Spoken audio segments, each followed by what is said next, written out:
ഗുരുഭ്യോ നമ. ഓം നമോ ഭഗവതേ വാസുദേവായ. ഓം നമോ നാരായണായ. നാരായണീയം ദശകം 34 ശ്ലോകം 9-10. പീതാംബരം കരവിരാജിത ശംഖചക്രകൗമോദഗീ സരസിജം കരുണാസമുദ്രം രാധാസഖായമതിസുന്ദരമന്ദഹാസം വാതാലയേശമനിശം ഹൃദി ഭാവയാമി. ശ്ലോകം 9.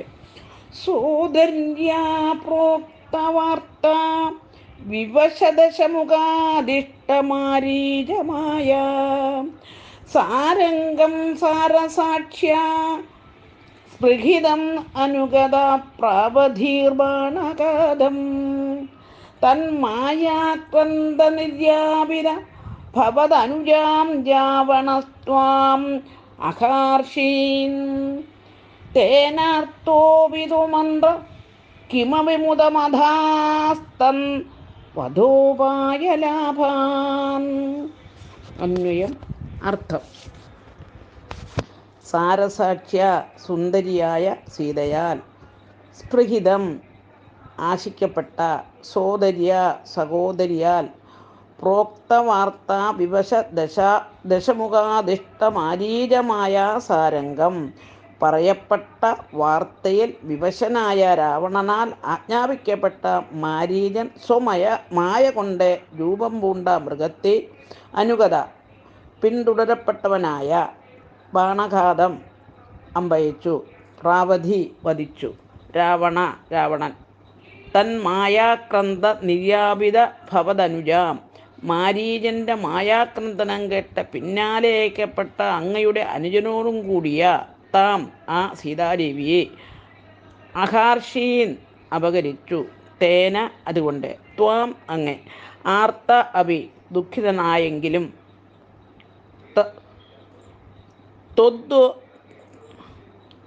തദ്വധോപായ ലാഭാൻ ആ രാവണനെ വധിക്കാനുള്ള മാർഗം ലഭിച്ചതിനാൽ, അന്ത ഉള്ളിൽ, കിമപി അല്പം, മുദം സന്തോഷം, അധ കൈക്കൊണ്ടു. ഹരിവും. സാരം: ശൂർപ്പണഖ തൻ്റെ അംഗഭംഗവും ഖരാദികളുടെ നിധനവും രാവണനെ പറഞ്ഞറിയിച്ചപ്പോൾ, രാവണാജ്ഞ അനുസരിച്ച് മാരീചൻ മായാമൃഗരൂപം ധരിച്ച് രാമാശ്രമത്തിലെത്തി. സീതയ്ക്ക് മാനിനെ കയ്യിൽ കിട്ടണമെന്ന് തോന്നി.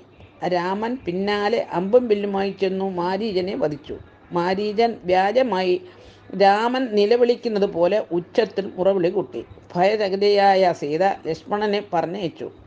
ആ സമയം നോക്കി രാവണൻ എത്തി സീതയെ അപഹരിച്ചു. സീതാപഹരണം രാമനെ വല്ലാതെ വേദനിപ്പിച്ചു. എങ്കിലും രാവണനെ കൊല്ലാൻ ഒരു കാരണം ലഭിച്ചല്ലോ എന്ന് കരുതി അല്പം സന്തോഷം ഉള്ളിൽ ആവഹിക്കുകയും ചെയ്തു. ഹരിവും. ഓം ഗുരുഭ്യോ നമ. ഓം നമോ ഭഗവതേ വാസുദേവായ. ഓം നമോ നാരായണായ. ശ്ലോകം 10. ഭൂയസ്ത്വന്നീം വിജുന്വനകൃത ദശമുഖസ്ത്വൻവധും മന്മഥേനേതി ഉക്ത്വായാദേ ജടായൗ ദിവമതസുഹൃദാപ്രാദനോ പ്രേതകാര്യം ഗൃഹ്ണാനാം തം ഖബന്ധം ജഘനിതശബരീം പ്രേക്ഷ്യ പമ്പാതടേത്തും സംപ്രാപ്തോ വാദസൂനും പൃശമുദിതമനാപാഹി വാതാലയേശ. അന്വയം. അർത്ഥം: അഥ അനന്തരം, ഭൂയ വീണ്ടും, ധന്യയും സുഭകയായ സീതയെ, വിജിന്വൻ അന്വേഷിക്കുന്നവനായി അങ്ങ്, ദശമുഖ രാവണൻ, മദ്വദേന എൻ്റെ നിധനത്തിലൂടെ, ത്വദ്വധൂം അങ്ങയുടെ ഭാര്യയെ, അകൃത അപഹരിച്ചു, ഇതി ഇപ്രകാരം, ഉക്ത്വാ പറഞ്ഞിട്ട്, ജടായു ദിവം സ്വർഗത്തെ, യാതേ പ്രാപിച്ചപ്പോൾ, സുഹൃത്തായ ജടായുവിൻ്റെ പ്രേതകർമ്മത്തെ പ്രാദനോ ചെയ്തു, ഗൃഹ്ണാനം വഴിയിൽ തടസ്സം സൃഷ്ടിച്ച, തം ആ ഖബന്ധം ഖബന്ധനെ, ജഗനിധ ഖനിച്ചു.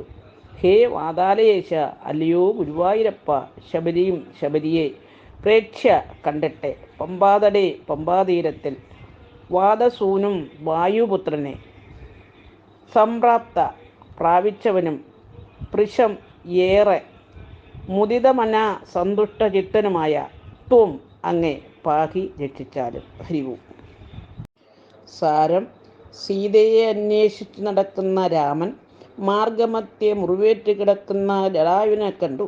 രാവണൻ സീതയെ അപഹരിച്ച് തെക്കോട്ട് കൊണ്ടുപോയ വിവരം അറിയിച്ച ശേഷം ജടായു ദിവംഗതനായി. ജടായുവിൻ്റെ ശേഷക്രിയകൾ നടത്തിയിട്ട് മുന്നോട്ട് ഗമിച്ച രാമനെയും ലക്ഷ്മണനെയും ഭയങ്കരകായനായ കബന്ധൻ വഴിയിൽ തടഞ്ഞു. രാമൻ കബന്ധനെ വധിച്ചു. അവന് ശാപമോക്ഷം നൽകിയിട്ട് സീതാന്വേഷണത്തിൽ രാമലക്ഷ്മണന്മാർ വ്യാപൃതരായി. ശബരിയാശ്രമത്തിൽ ചെന്ന് ശബരിയുടെ സത്കാര്യങ്ങൾ സ്വീകരിച്ച് അവളെ അനുഗ്രഹിച്ച് അവൾക്ക് മോക്ഷം പ്രദാനം ചെയ്തു. വീണ്ടും യാത്ര തുടർന്നപ്പോൾ ബ്രഹ്മചാരി വേഷമെടുത്തു വന്ന വായുപുത്രനെ കണ്ട് വിവരമറിഞ്ഞ രാമൻ അത്യന്തം സന്തുഷ്ടനായി തീരുകയും ചെയ്തു. സർവത്ര ഗോവിന്ദനാമ സങ്കീർത്തനം. ഗോവിന്ദ ഗോവിന്ദ. 34-ാം ദശകം സമാപ്തം. ഹരിവും.